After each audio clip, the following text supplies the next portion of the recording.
اتنی مہربانی کرتے بالکل صحیح یہ کیا کرتا بالکل ٹھیک وہ علامہ اقبال رحمۃ اللہ علیہ نے بڑی خوبصورت بات کی کہ ان کی ترقی اس لیے نہیں ہے اس لیے ہے کہ وہ کام کرتے وقت ضائع نہیں کرتے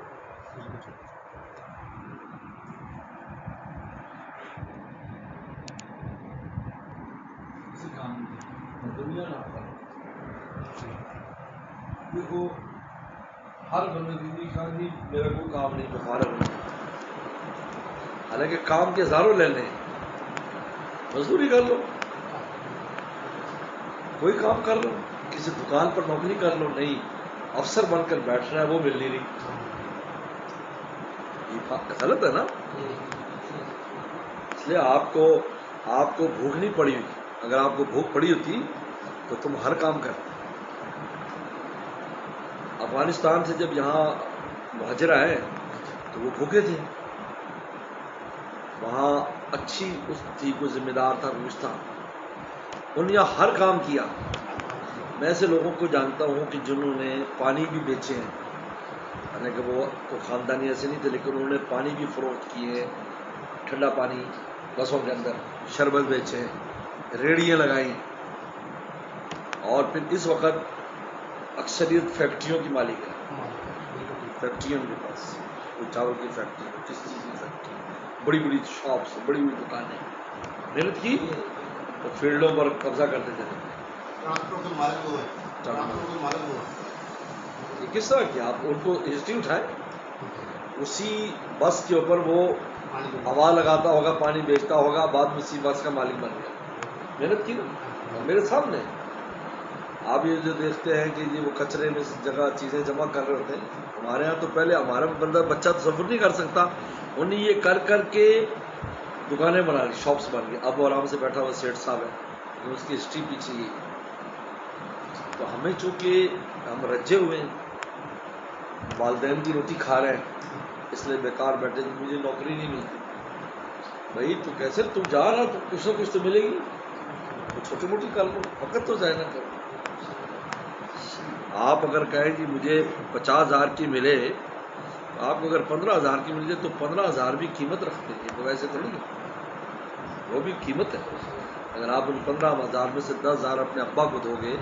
تو ابا کا دل اتنا بڑا ہو جائے گا اور وہ کہے گا چلو بچہ کچھ تو دے رہا ہے نا گھر میں یا مفتی روٹی 11 بجے اٹھنا اور بوتا نکالنا اور 11 میں چلے جانا جب سب لگانی تو شام کو آ جانا اور سو جانا اور چلے جانا بھائی یہ روٹین حیات ہے کیوں جس کے اوپر ڈگری ہے ایم اے کیا ہوا جی بی ایس کیا ہوا جی فلانا کیا ہوا جی میری جی نوکری نہیں مل رہی وہ ڈگری ہے اس لیے بیکار بازی جو ہے نا سب سے اسے کہتے سب سے بدترین جو چیز ہے وہ ضائع وقت ہے وقت ضائع نہ کریں آپ اپنے کام میں لگائیں ذکر شروع کر دو لا الہ الا اللہ تلاوت شروع کر دو اور کچھ نہیں سو جاؤ تاکہ آپ کی صحت اچھی ہو سونے سے اچھی ہو گپے ماریں فضول میں پھنس جائیں لہذا تھانوی رحمۃ اللہ فرمایا کہ دنیاوی مشغولیت بھی انسان کو گناہ سے بچاتی ہے نہ کام میں لگے ہوئے تو آپ کو گناہ کا دھیان ہی نہیں آئے گا نہ شیطان پکڑ سکے گا نہ نفس پکڑ سکے گا آپ کام میں لگے ہوئے نا اور اگر فارغ ہے اور شیطان آ جائے گا فلانا نفس آ جائے گا بیکار بھی آدمی کے پیچھے دین دنیا دیکھو مزدور سات دن مزدوری کرتا ہے ہمیشہ کی نماز پڑھ کے اس کو ہوش نہیں ہوتا کہ وہ کس کروٹ سویا ہے جو سارے دن سوئے گا تو رات تو موبائل کے ساتھ ہی کھیلے گا نا مارا گا نا نیند تو نہیں آنی اس کو دن بھر جو ہے 11 بجے اٹھا ہے وہ 12 بجے 11 بجے تو پھر کیا کرے گا رات کو جاگے گا گناہ میں مشغول ہوگا تو کیسے کیسے دل خراش واقعات پیش آتے ہیں بچے اور بچیوں کے ساتھ پھر ظلم پر اتراتے ہیں جن سے ظلم کرتے ہیں اس لیے کہ ان کو ایسی چیزوں میں اگر دن بھر مزدوری کی ہوتی اس وقت فجر میں اٹھا ہوتا تو وہ تو عشاء نماز پڑھنا مشکل ہو جاتی ہے اس کو تو بھائی وہ کہتے جلدی میں پڑھوں اور بس سو جاؤں میں منجی دے دے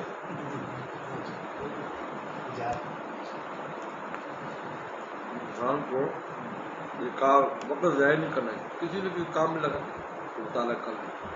یہ کرتا رہو تو یہ کر لیں. جن دنوں میں کرونا ہوا،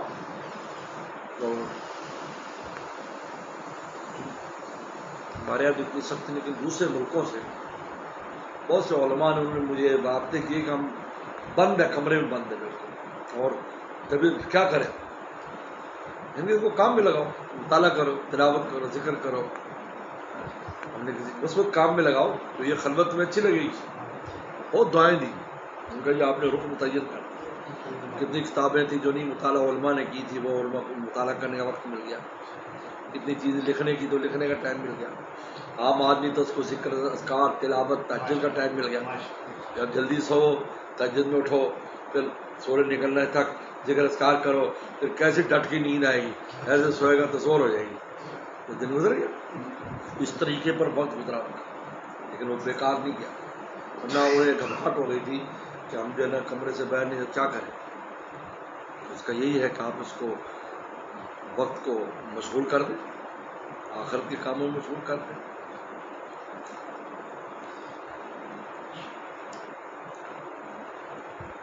امام شافعی رحمہ اللہ فرماتے ہیں کہ وقت تلوار ہے،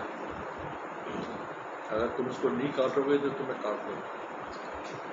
پھر واپس نہیں آئے گا. تم پچھتاؤ کاش کچھ کر لیتے. کہ اللہ کے سامنے یا تو لوگ اس پر پچھتائیں گے کہ ہم نے وقت ضائع کیوں کیا. کیونکہ دنیاوی مومن کا جو دنیا کا کام ہے، یہ دنیا کا کام بھی مومن کا جو ہے یہ بھی اجر و ثواب کا ذریعہ. آپ کو ٹائم سے جاڑ دیا تھا، بیٹھ جاؤ ویسے تم، لیکن آ کر پھر ذہن کو بوجھ کر دیتے ہو کہ پھر وقت دیا تو اسی پر آنا چاہیے. 8:30 ہوتا 8 آج بات سنیں تو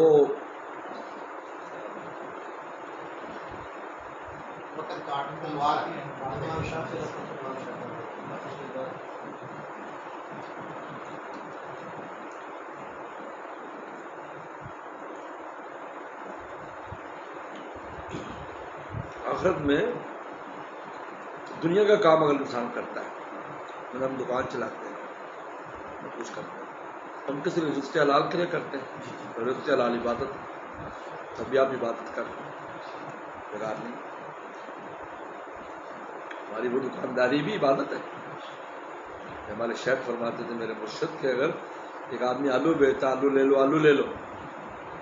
اور ایک بیکار آدمی وہ کوئی کام نہیں کرتا، وہ بس نفس کی روٹی توڑتا ہے،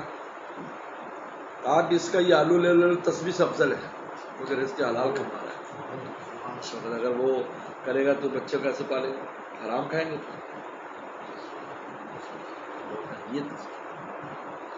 اس لیے دین اور دنیا، ہمارا دنیا کا کام بھی آخرت ہے،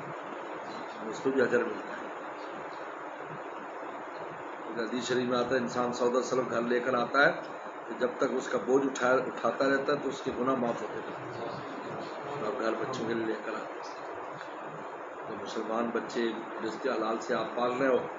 جب ان میں حلال مال جائے گا تو حلالی کام کریں گے نا. جس طرح نطفہ حلالی ہو تو حلالی کام ہوتا ہے، یار یہ کوئی نسلی معلوم ہوتا ہے، اور نہ ہو تو کہتے یار یہ نقلی معلوم ہوتا ہے، پتہ نہیں یہ ہے بھی کہ نہیں اس قوم کا، جیسی حرکتیں کر رہا ہے. کہتے ہیں یہی رزق کا معاملہ ہے. جس طرح نطفے کا معاملہ ہے، رزق کا معاملہ ہے. اس طرح نطفہ جو ہے وہ حرامی ہو تو اس سے اچھے کاموں کا کیا توقع رکھیں گے. جانوروں تک میں، جانوروں میں بھی نسل کا اگر جانور ہے تو اس کا چال ڈھال اور ہے اور بے نسلی کا اور ہے. اب جانوروں میں انسان تو بہت اونچی وہ جو ہے وہ ذات اور وہ اونچی شخصیت ہے، اگر وہ حرامی ہے تو کیا ہو. اس لیے میرے شیخ فرماتے تھے جو آدمی بدکاری کرتا ہے اور زنا کرتا ہے وہ دراصل وہ اس نطفے کو، جس نطفے سے ایک حلالی پیدا ہونا تھا، اس نے محل حرام میں رکھا ہے. اس جرم میں اس کو پالا جائے گا. اور اگر بچہ پیدا ہو گیا اس کے زنا سے تو ایک وہ نطفے سے جو حلال ایک مسلمان پیدا ہونا تھا اس نے اس کو حرام کر دیا اپنے مزے کی وجہ سے، حرامی بنایا. حرامی بنانے والے باپ ہی ہے نا، اور ماں ہے نا، وہ باپ اور وہ عورت ہے، مرد اور عورت ہے جن نے یہ کیا کام، تو اس کو حرامی بنایا، حلالی کو حرامی بنا دیا. اگر کافر کے ساتھ زنا کرتا ہے، کافر عورت کے ساتھ مسلمان ہے اور بچہ پیدا ہو گیا تو وہ ماؤں کے پیچھے ہوتے تو وہ تم نے کافر پیدا کر دیا جس کو مسلمان ہونا تھا. کتنا سخت جرم ہے. لے یلقا ساما قرآن نے کہا زنا کرنے والا جو ہے بہت بڑے انجام سے اس کو پالا پڑے گا. اس لیے جہنم میں سب زیادہ بدبو جو ہوگی وہ زانیوں کی شرمگاہوں کی ہوگی جس سے خود و پناہ مانگیں گے. جہنم میں کتنی بدبو مارے.